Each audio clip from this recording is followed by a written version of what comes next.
आप सभी को मेरा प्रणाम। स्वागत है आपका मेरे चैनल होली बुक्स में। अब तक हमने अध्याय 17 पढ़ा है, जो कि शिव पुराण के विद्वेश्वर संहिता से है। आज हम इसका अध्याय 18 पढ़ने वाले हैं, तो चलिए शुरू करते हैं। ओम गणेशाय नमः। ओम नमः शिवाय। बंधन और मोक्ष का विवेचन, शिव पूजा का उपदेश, लिंग आदि में शिव पूजन का विधान, भस्म के रूप का निरूपण और महत्व, शिव एवं गुरु शब्द की व्युत्पत्ति तथा शिव के भस्म धारण का रहस्य। ऋषि बोले, सर्वज्ञों में श्रेष्ठ सूत जी, बंधन और मोक्ष का स्वरूप क्या है, यह हमें बताइए। सूत जी ने कहा, महर्षियों, मैं बंधन और मोक्ष का स्वरूप तथा मोक्ष के उपाय का वर्णन करूंगा। तुम लोग आदर पूर्वक सुनो। जो प्रकृति आदि 8 बंधनों से बंधा हुआ है, वह जीव बद्ध कहलाता है, और जो उन 8 बंधनों से छूटा हुआ है, उसे मुक्त कहते हैं। प्रकृति आदि को वश में कर लेना मोक्ष कहलाता है। बंधन आगंतुक है और मोक्ष स्वतः सिद्ध है।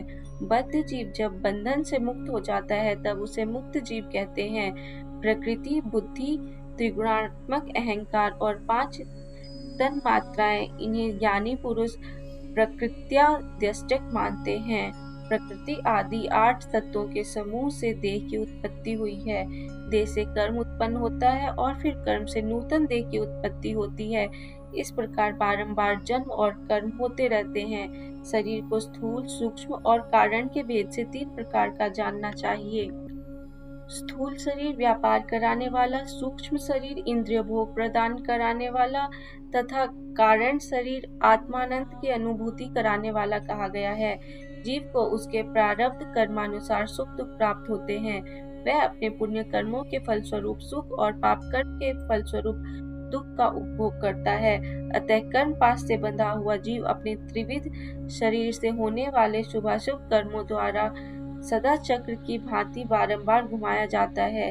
इस चक्रवत भ्रमण की निवृत्ति के लिए चक्रकर्ता का स्तवन एवं आराधन करना चाहिए। प्रकृति आदि जो 8 पाश बतलाए गए हैं, उनका समुदाय ही महाचक्र है, और जो प्रकृति से परे है, वे परमात्मा शिव है।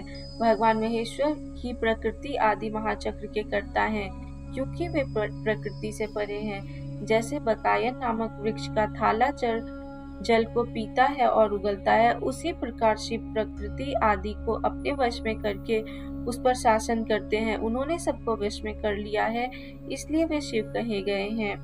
शिव ही सर्वज्ञ, परिपूर्ण और निस्पर्श है। सर्वज्ञता, तृप्ति, अनादि बोध, स्वतंत्रता, नित्य अलुप्त शक्ति से संयुक्त होना और अपने भीतर अनंत शक्तियों को धारण करना। महेश्वर इन 6 प्रकार के मानसिक ऐश्वर्यों को केवल वेद जानता है। अतः भगवान शिव के अनुग्रह से ही प्रकृति आदि 8 तत्व वश में होते हैं। भगवान शिव का कृपा प्रसाद प्राप्त करने के लिए उन्हीं का पूजन करना चाहिए। यदि कहें शिव तो परिपूर्ण है, निस्पृह है, उनकी पूजा कैसे हो सकती है, तो इसका उत्तर यह है कि भगवान शिव के उद्देश्य से उनकी प्रसन्नता के लिए किया हुआ सत्कर्म उनकी कृपा प्रसाद को प्राप्त कराने वाला होता है।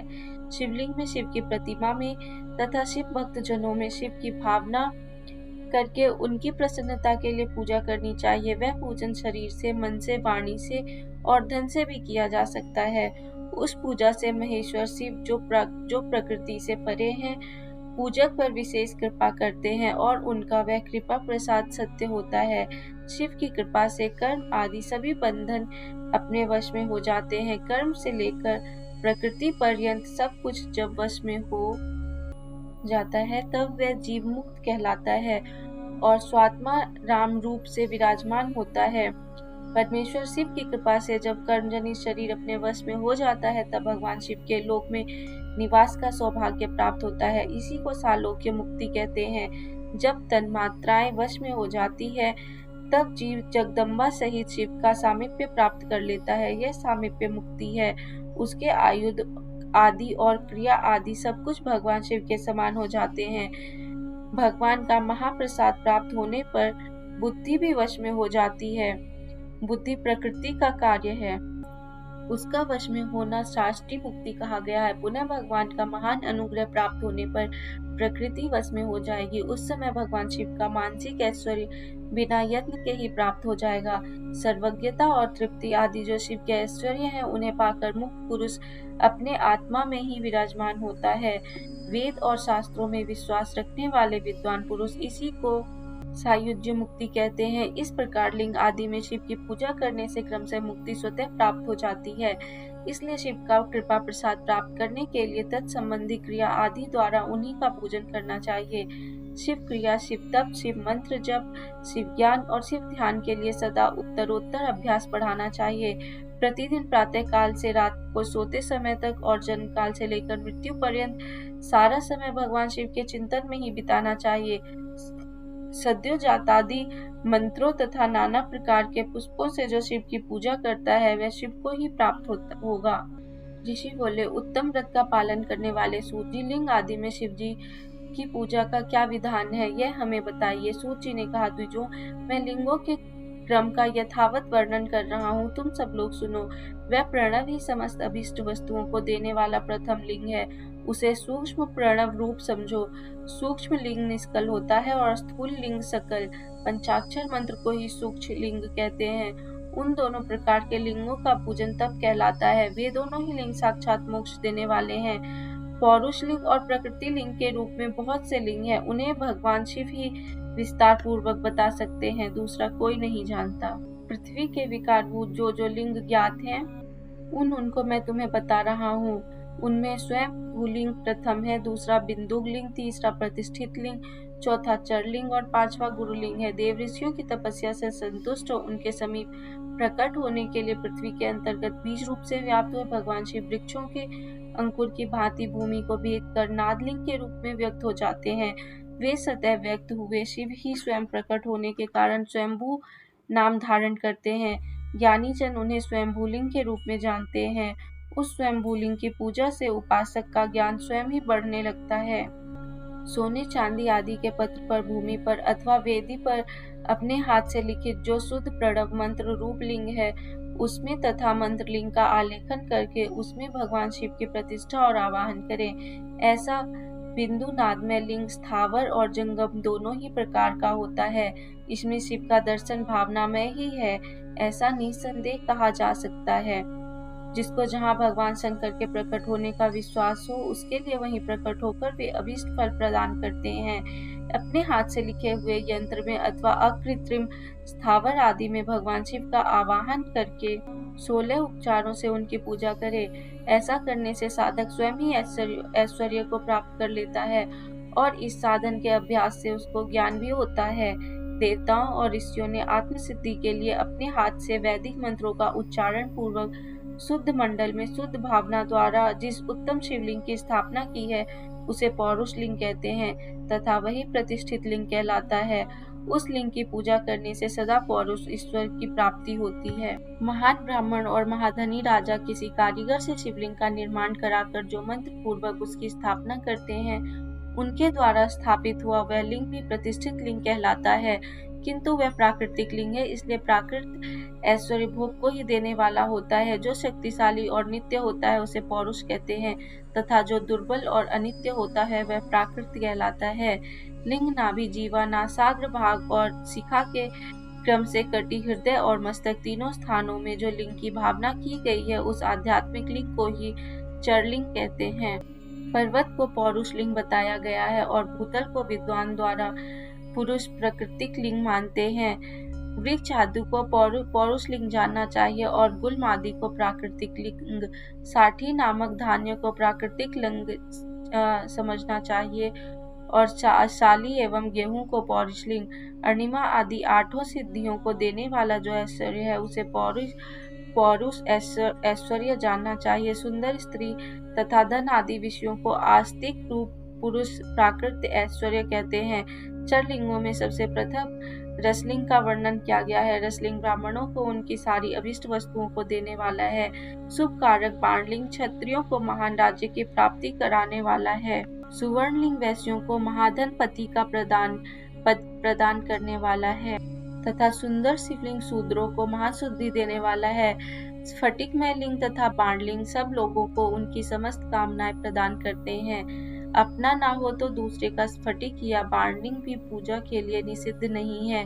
स्त्रियों विशेषतः सधवाओं के लिए पार्थिव लिंग की पूजा का विधान है। प्रवृत्ति मार्ग में स्थित विधवाओं के लिए स्फटिक लिंग की पूजा बताई गई है, परंतु विरक्त विधवाओं के लिए रसलिंग की पूजा को ही श्रेष्ठ कहा गया है। उत्तम व्रत का करने वाले महर्षियों बचपन में, जवानी में और बुढ़ापे में भी शुद्ध स्फटिकमय शिवलिंग का पूजन स्त्रियों को समस्त भोग प्रदान करने वाला है। गृहासक्त स्त्रियों के लिए पाठ पूजा भूतल पर संपूर्ण अभीष्ट को देने वाली है। प्रवृत्ति मार्ग में चलने वाला पुरुष सुपात्र गुरु के सहयोग से ही समस्त पूजा कर्म संपन्न करे। इष्ट देव का भी अभिषेक करने के पश्चात अगहनी के चावल से बने हुए खीर आदि पकवानों द्वारा नैवेद्य अर्पण करे। पूजा के अंत में शिवलिंग को संपुट में पधराकर घर के भीतर पृथक रख दे। जो निवृत्ति मार्गी पुरुष है उनके लिए हाथ पर ही शिवलिंग पूजा का विधान है। उन्हें भिक्षा आदि से प्राप्त हुए अपने भोजन को ही नैवेद्य रूप में निवेदित करना चाहिए। निवृत्ति पुरुषों के लिए सूक्ष्म लिंग ही श्रेष्ठ बताया गया है। वे विभूति के द्वारा पूजन करें और विभूति को ही नैवेद्य रूप से निवेदित भी करें। पूजा करके उस लिंग को सदा अपने मस्तक पर धारण करें। विभूति 3 प्रकार की बताई गई है: लोकाग्नि जनित, वेदाग्नि जनित और शिवाग्नि जनित। लोकाग्नि जनित या लौकिक भस्म को द्रव्यों को शुद्धि के लिए लाकर रखें। मिट्टी, लकड़ी और लोहे के पात्रों की, धान्यों की, तिल आदि द्रव्यों की, वस्त्र आदि की तथा पर्युषित वस्तुओं की भस्म से शुद्धि होती है। कुत्ते आदि से दूषित हुए पात्रों की भी भस्म से ही शुद्धि मानी गई है। वस्तु विशेष की शुद्धि के लिए यथा योग्य सजल अथवा निर्जल भस्म का उपयोग करना चाहिए। वेदाग्नि जनित जो भस्म है उसको उन वैदिक कर्मों के अंत में धारण करना चाहिए। मंत्र और क्रिया से जनित जो होम कर्म है वह अग्नि में भस्म का रूप धारण करता है। उस भस्म को धारण करने से वह कर्म आत्मा में आरोपित हो जाता है। अघोर मूर्तिधारी शिव का जो अपना मंत्र है उसे पढ़कर बेल की लकड़ी को जलाएं। उस मंत्र से अभिमंत्रित अग्नि को शिवाग्नि कहा गया है। उसके द्वारा जले हुए काष्ठा का जो भस्म है वह शिवाग्नि जनित है। कपिला गाय के गोबर अथवा गाय मात्र के गोबर को तथा शमी, पीपल, पलास, बड़, अमलतास और बेर इन लकड़ियों को शिवाग्नि से जलाएं। वह शुद्ध भस्म शिवाग्नि जनित माना गया है। अथवा कुश की अग्नि में शिव मंत्र के उच्चारण पूर्वक काष्ठ को जलाएं। फिर उस भस्म को कपड़े से अच्छी तरह छानकर नए घड़े में भरकर रख दें। उसे समय समय पर अपनी कांति या शोभा की वृद्धि के लिए धारण करें। ऐसा करने वाला पुरुष सम्मानित एवं पूजित होता है। पूर्व काल में भगवान शिव ने भस्म शब्द का ऐसा ही अर्थ प्रकट किया था। जैसे राजा अपने राज्य में सारभूत कर को ग्रहण करता है, जैसे मनुष्य सस्य आदि को जलाकर उसका सार ग्रहण करते हैं, तथा जैसे जठरानल नाना प्रकार के भक्ष्य भोज्य आदि पदार्थों को भारी मात्रा में ग्रहण करके जलाकर सारतर वस्तु ग्रहण करता है और उस सारतर वस्तु से स्वदेह का पोषण करता है, उसी प्रकार प्रपंचकर्ता परमेश्वर शिव ने भी अपने में आधेय रूप से विद्यमान प्रपंच को जलाकर भस्म रूप से उसके सार तत्व को ग्रहण किया है। प्रपंच को दग्ध करके शिव ने उसके भस्म को अपने शरीर में लगा रखा है। राख भभूत पोतने के बहाने जगत के सार को ही ग्रहण किया है। अपने शरीर में अपने लिए रत्न स्वरूप भस्म को इस प्रकार स्थापित किया है। आकाश के सार तत्व से केश, वायु के सार तत्व से मुख, अग्नि के सार तत्व से हृदय, जल के सार तत्व से कटिभाग और पृथ्वी के सार तत्व से घुटने को धारण किया है। इसी तरह उनके सारे अंग विभिन्न वस्तुओं के सार रूप है। महेश्वर ने अपने ललाट में तिलक रूप से जो त्रिपुंड धारण किया है वह ब्रह्मा, विष्णु और रुद्र का सार तत्व है। वे इन सब वस्तुओं को जगत के अभ्युदय का हेतु मानते हैं। इन भगवान शिव ने ही प्रपंच के सार सर्वस्व को अपने वश में किया है, अतः इन्हें अपने वश में करने वाला दूसरा कोई नहीं है। जैसे समस्त मृगों को हिंसक मृग सिंह कहलाता है और उसकी हिंसा करने वाला दूसरा कोई मृग नहीं है, अतएव उसे सिंह कहा गया है। शकार का अर्थ है नित्य सुख एवं आनंद, इकार का अर्थ है पुरुष और वकार का अर्थ है अमृत स्वरूपा शक्ति। इन सब का सम्मिलित रूप ही शिव कहलाता है। अतः इन रूप में भगवान शिव को अपना आत्मा मानकर उनकी पूजा करनी चाहिए।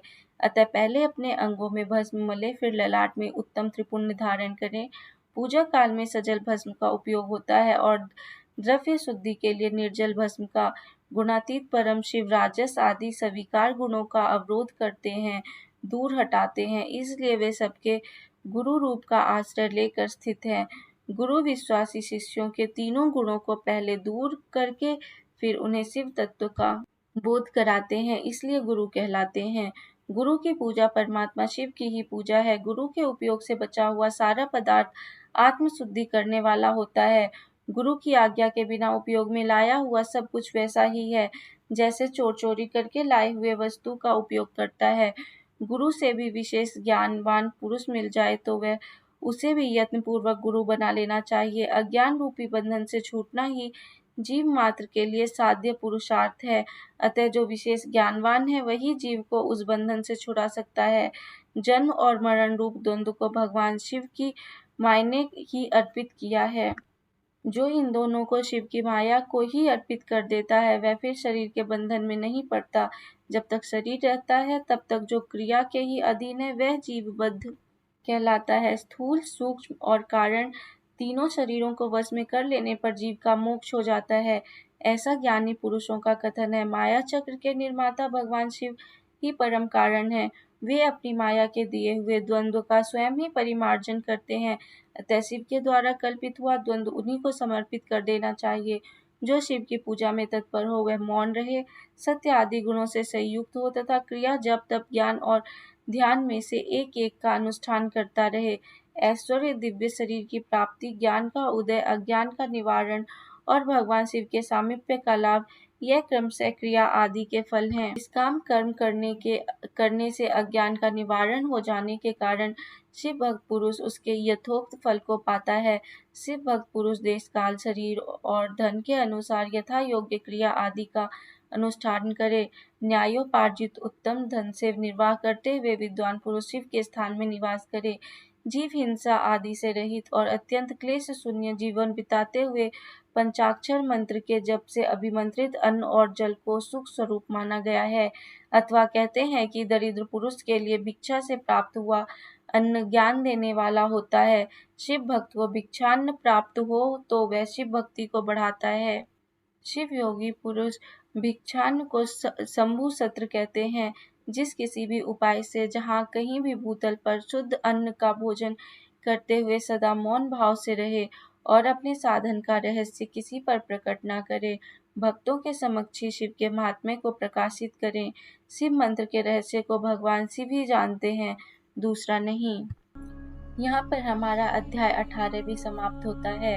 अगर आपको मेरी वीडियोस अच्छी लग रही हो तो वीडियो को लाइक करना ना भूलें, चैनल को सब्सक्राइब कर लीजिए जिससे आपको आगे के वीडियोस मिलते रहें। मिलते हैं अब हम अगले वीडियो में। धन्यवाद।